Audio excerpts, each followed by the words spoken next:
Today, on this Thursday, we have something that is more of a PSA than an announcement, because we have gotten the announcement, yes, from Blizzard about the actual date of 11.2.5, the release date of the patch. Just like 11.1.5 last season, this was awaited because this was going to be the Turbo Boost event patch, which is going to power up our characters with more item level, basically.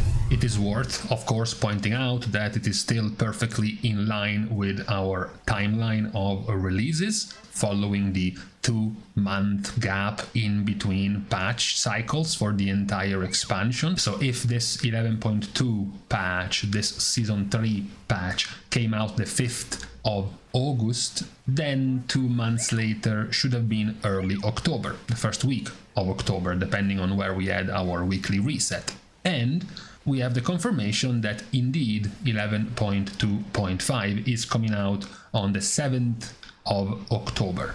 The 7th of October is, in short, 3 weekly resets from now, 3 vaults from now. So when you open your 3rd vault 3 weeks from now, it's also the week where the Turbo Boost event begins. Now, the Turbo Boost event does have the extra grindy element because we have the returning upgrade tracks being lengthened, so they will go from 6 out of 6 for both hero track and myth track to 8 out of 8.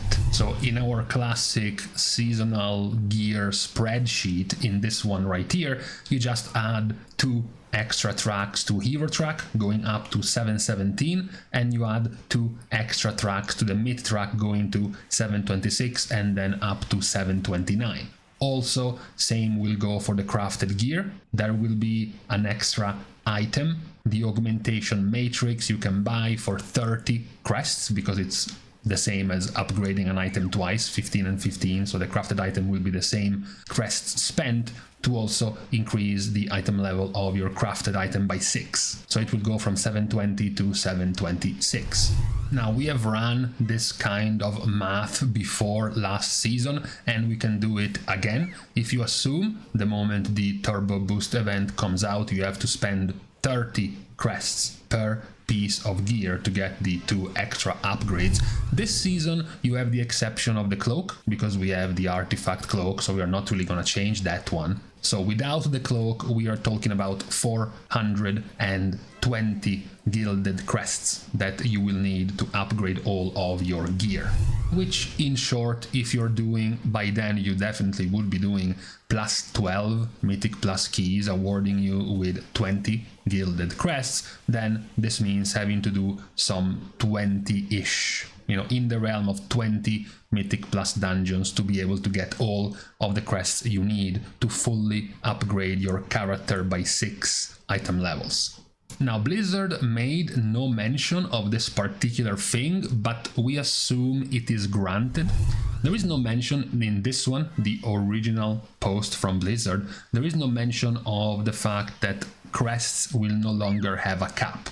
They do mention that Valor Stones will be able to be transferred through Warband characters, but they don't mention the fact that the crests won't have a cap. Now, we assume this is, implicit, it's given for granted, since now you have to farm several hundred gilded crests to upgrade all of your gear, obviously still keeping this 90 gilded crests per week cap. It will still be very, very restrictive. So since this event already was live last season and removed the limit, the weekly limit of the crests, we can also assume, even if it isn't in the official announcement, that it will come back for this season as well. Now, then there is the point about the second part of the Turbo Boost event, because the Turbo Boost event isn't just about increasing your item level. Back in Season 2, it was also about the Dinar Vendor, also known as the Puzzling Cartel Chip Vendor. We said this is a PSA video more than an announcement video, because the PSA is in the fact that the Dinar Vendor, your best in slot item vendor, won't be available at the release of this event. So we said the Turbo Boost event comes live October the 7th, but it will not include the vendor. So we can go back to Season 2 to compare the dates, because in Season 2 it took 78 days from the dinar vendor being released since the season launched. So from the moment Season 2 began, 78 days later the dinar vendor comes out. If we use that same number, 78 days later, then the dinar vendor in Season 3 will come out October the 21st. So 2 resets after the Turbo Boost event comes out on October the 7th. Or you can use a different metric.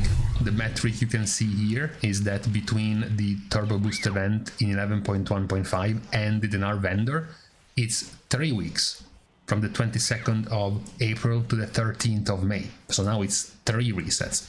The reason why this is different is that the 11.1.5 came out 57 days from Season 2, whereas our 11.2.5 will come out 63 days after the release of Season 3. So technically it's 6 days later. It is 6 days delayed compared to the Season 2 dates. So if we want to look at the time based on when the dinar vendor came out in Season 2, our dinar vendor will be out 2 weeks after Turbo Boost. If we want to look at the dates based on the gap between Turbo Boost releasing and the dinar vendor releasing, then it's going to be 3 weeks. So the 28th of October is when the dinar vendor will go live in our patch, in our Season 3. Now the vendor will work presumably in the exact same way, meaning that you can defeat bosses in normal difficulty to buy items at hero track level, so from the heroic raid, but you cannot defeat bosses in heroic difficulty to get items from mythic. You will have to defeat bosses in mythic to get items from mythic difficulty. Now we have touched on this before the season even began, the fact that this time, at the very least, there are quite a lot of valuable cantrip items or trinkets you will be able to buy from early bosses. For example, one of the set weapons you can buy, for example, for your trinket plus weapon combo, the staff. The spire, the Void Glass Spire, comes from Soulbinder, which right now is already being pagged. So you could get the trinket from Heroic Fractillus, but then get the mythic weapon from the vendor, or even just by pagging the boss or getting the weapon from your vault already, actually. And then more importantly though, you have the currently most used, most powerful trinket for healers in Mythic Plus, the Lumitar's Living Silk, of course, that comes from Lumitar. Now, Lumitar right now is kind of tough to pag. It's not as easy to pag. However, the Turbo Boost event will go live in like 6 weeks, which is like 9% more damage and healing from the raid buff, more item level for all of the group as you get more and more gear. So 100% by the time this Turbo Boost event with the dinar vendor coming live, Lumitar will be pagged. So you won't have problems getting this one from your vendor, even if you don't traditionally do Mythic. Same goes for the DPS who might want the Astral Antenna, the other very popular best in slot trinket for many specs, coming from one of the early bosses. Tanks also have a pretty good trinket, the Soulbinder's Embrace, coming from Soulbinder, so again pretty easy to pag. And by the time we get to the Turbo Boost event and the dinar vendor, with perhaps some coordination nerfs to Araz, the 4th boss, he might also get into pag territory by the time the event goes live, which is of course for the Araz's Ritual Forge, which is another pretty popular and powerful trinket.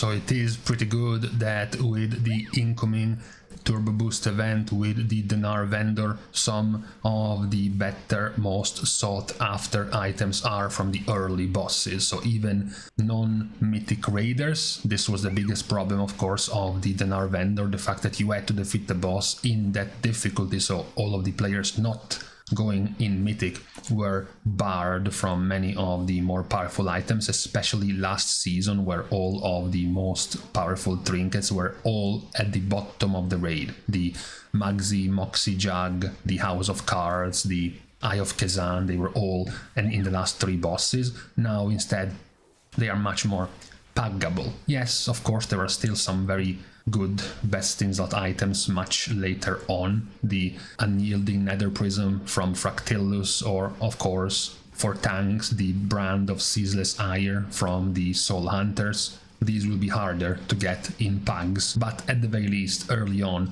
you would have enough of a choice for characters who are not currently raiding in mythic to get still some items thanks to pagging the earlier, easier bosses. This is what we have for today on this Thursday, the announcement of the release of 11.2.5, of Turbo Boost, and of the later staggered release of the Dinar Vendor for your presumably best in slot trinkets. Not much of a surprise, this was expected, this timeline was very expected.